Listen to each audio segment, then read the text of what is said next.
Wedge sa ngayon ay talagang affected marami. Mm, Totoo yung mga balita na maraming mga nawalan ng hanapbuhay, oo. kung gaano ang experience right now sa Pilipinas pagdating sa hanapbuhay ano, yung mga pagmamahal ng mga bilihin. In a way dito sa UAE na-experience din namin, although hindi gano'n kagrabe kumpara sa ibang mga bansa 'no.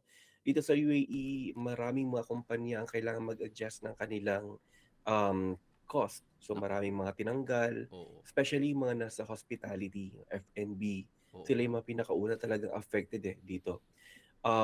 Nagbawas ng mga sahod. Sabi nga namin parang pakiramdam namin parang pandemic ulit, Oo. Although hindi naman siya gano'n kagrabe.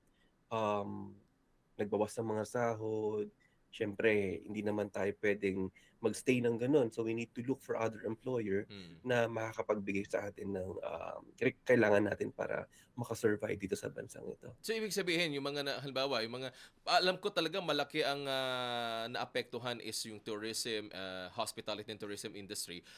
Pupuwede pa sila kung sakaling ma-lay-off sila sa isang kumpanya, sa isang trabaho, puwede pa rin sila mag-stay within UAE at humanap ng, ibang trabaho. Kumbaga hindi pa rin sila mapapauwi sa Pilipinas.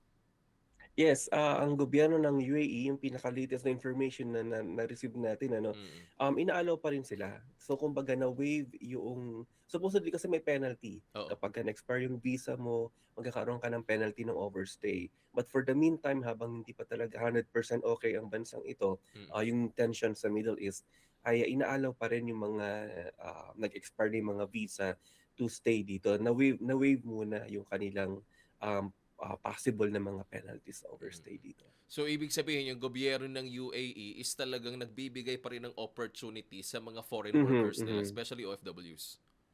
Tama, tama, tama diyan. To be honest, marami din namang mga opportunities dito.